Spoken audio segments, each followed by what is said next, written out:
ఈ కథ నేను చిన్న బుక్ లో చదివాను. ఓ ఇద్దరు 5-6 వయసున్న పిల్లలు ఆడుకుంటూ ఉంటారు. ఓ అమ్మాయి అబ్బాయి. అమ్మాయి వయసు 5, అబ్బాయి వయసు 6. ఇంటి బయట ఆడుకుంటూ ఉండగా సడన్ గా అమ్మాయికి ఓ పెద్ద రాయి తగిలి కింద పడిపోతుంది. చూస్తే పెద్ద దెబ్బే, రక్తమంతా కారుతూ ఉంటుంది. వెంటనే పేరెంట్స్ చూసి హాస్పిటల్కి తీసుకెళ్లిపోయారు.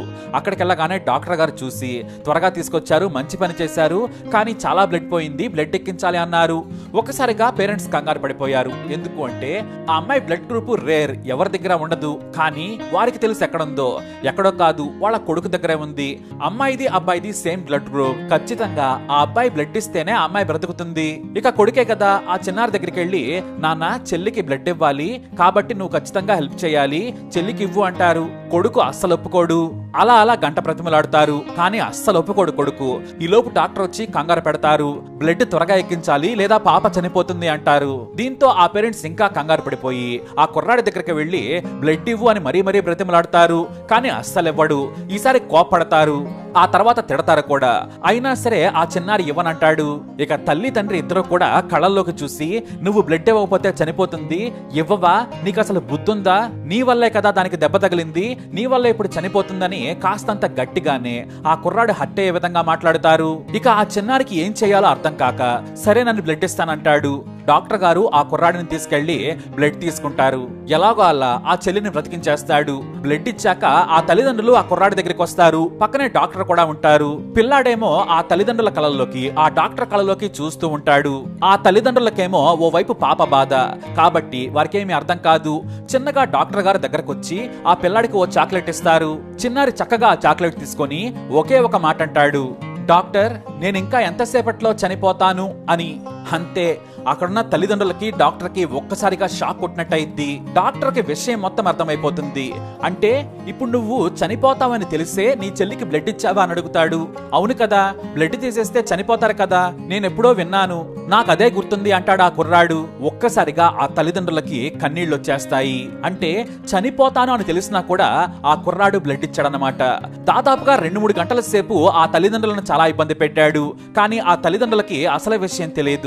ఆ కుర్రాడి మాటతో డాక్టర్తో సహా పేరెంట్స్ కూడా కన్నీళ్లు పెట్టుకుంటారు. ఈ స్టోరీ నేను పుస్తకంలో చదివాను. ఆ కథ నన్ను ఇప్పటికీ వెంటాడుతూనే ఉంది. కానీ ఇప్పుడు నేను రియల్ గా ఓ వ్యక్తిని చూశాను. ఆ కుర్రాడి వయసుకి అలాగే ఆ కుర్రాడి బుద్ధికి ఏమాత్రం తీసిపోడు ఈ రియల్ కుర్రాడు. మరి ఈ కుర్రాడి గురించి ఈ రియల్ కథ తెలుసుకుందాం. బాల్యంలోని అమాయకత్వం, మంచితనం, సాయపడాలనే గుణంతో అందరూ పెరిగితే ఈ ప్రపంచం ఆనంద నిలయం అవుతుంది. కానీ పెరిగే పిల్లలంతా ఇంట్లో చెడు నేర్చుకుంటారు.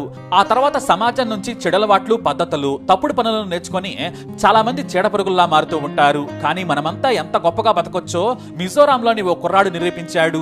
మిజోరాంలోని సాయిరంగ ప్రాంతానికి చెందిన వాడే 5 ఏళ్ల డెరిక్ సీలాల్ చెనింగ్హా. ఈ కుర్రాడు రోజు ఉదయం సాయంత్రం తన ఇంటి ముందున్న రోడ్డుపై సైకిల్ తొక్కుతూ ఉంటాడు.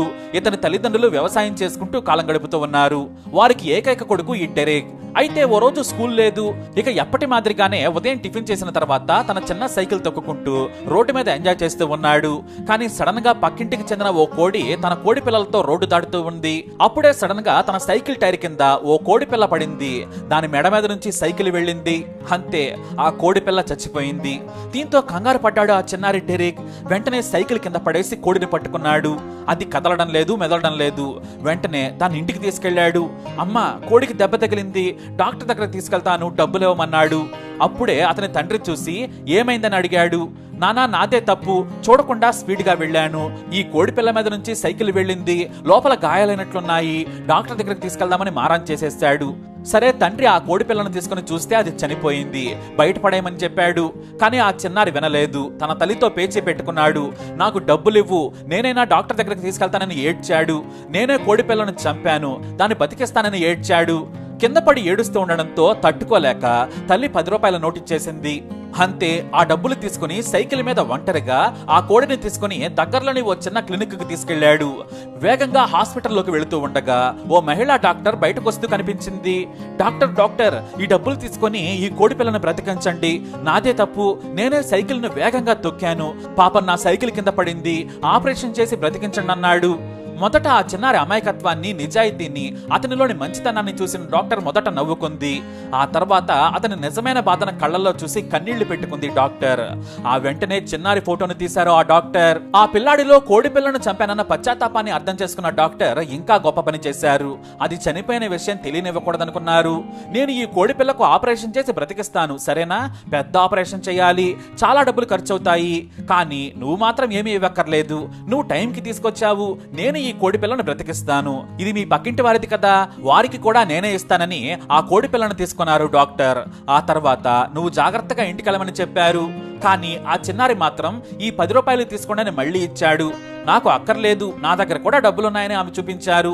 నేను బ్రతికిస్తాను, నువ్వు వెళ్ళు, నేను కోడి పిల్లను బ్రతికించి వాళ్ళ తల్లి దగ్గర వదిలేస్తాను, ఈ కోడి పిల్లకు ఏమీ కాలేదని సర్ది చెప్పి పంపించారు.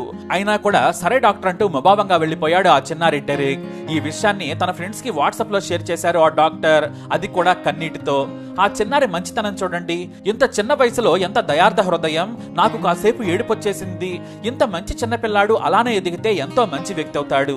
బహుశా పిల్లలంతా అమాయకులే, మనమే వారికి చెడు నేర్పిస్తున్నామని ఆమె తన ఫ్రెండ్స్ గ్రూప్ లో పోస్ట్ చేసింది. దాన్ని సంగ అనే ఓ అసిస్టెంట్ ప్రొఫెసర్ తన ఫేస్బుక్ పేజ్ లో ఈ వార్త రాసుకొచ్చారు. అంతే, అది కాస్త వైరల్ గా మారింది. ఆ కుర్రాడి హీరో అయిపోయాడు. ఆ తర్వాత స్థానిక మీడియా కూడా చిన్నారి డెరిక్ తల్లిదండ్రులను, సదరు డాక్టర్ ని ఇంటర్వ్యూ చేసింది. అయితే మళ్ళీ హాస్పిటల్ నుంచి ఇంటికి వచ్చిన తర్వాత 100 రూపాయలు కావాలని తన దగ్గర ఏడ్చాడని అతని పేరెంట్స్ మీడియాకు చెప్పారు. కానీ అతని తండ్రి నేను హాస్పిటల్కి వెళ్లి డాక్టర్తో మాట్లాడి వస్తానని అబద్ధం చెప్పి బయటికి వెళ్ళిపోయాడు. అప్పుడు గాని డెరిక్ ఊపిరి పీల్చుకోలేదు.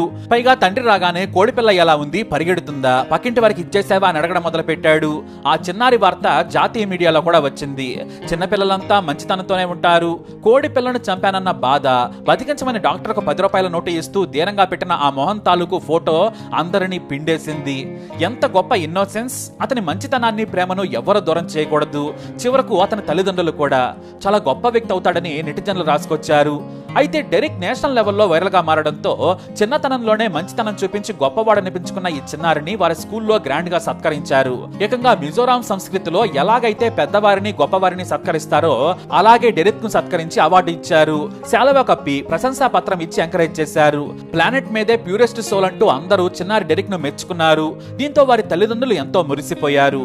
మమ్మల్ని డబ్బులు అడిగితే మొదట వద్దని వారించాం, అసలు ఏడుపు ఆపకపోవడంతో నేనే 10 రూపాయలు ఇచ్చానని తల్లి మీడియాకు చెప్పుకొచ్చారు. డెరిక్ ఎప్పుడూ మంచితనంగా ఉంటాడు. చుట్టూ ఉన్న కోడి పిల్లల నుంచి ఎవరికైనా సరే సాయం చేస్తూ ఉంటాడు. తన ఫ్రెండ్స్ ఇంటికి వచ్చినా సరే తనతో పాటే భోజనం పెట్టమని తల్లికి చెబుతూ ఉంటాడు. అవి మేము నేర్పించలేదు, అతనికి స్వతహాగా అబ్బాయి. పుట్టుకతోనే నా కొడుకు మంచివాడేమో అంటూ ఆ తల్లి మురిసిపోతూ ఉంది. ఇప్పుడే దేశం మొత్తం ఆ కుర్రాడిని పొగుడుతూ ఉన్నారు. ఆ తల్లికి అంతకు మించింది ఇంకా కావాల్సి ఉంటుంది. మరి మీరు కూడా ఈ బాబు గురించి తప్పకుండా కమెంట్ ద్వారా తెలియజేయండి. వీడియోని లైక్ చేయండి, షేర్ చేయండి, ఛానల్ని సబ్స్క్రైబ్ చేసుకోండి.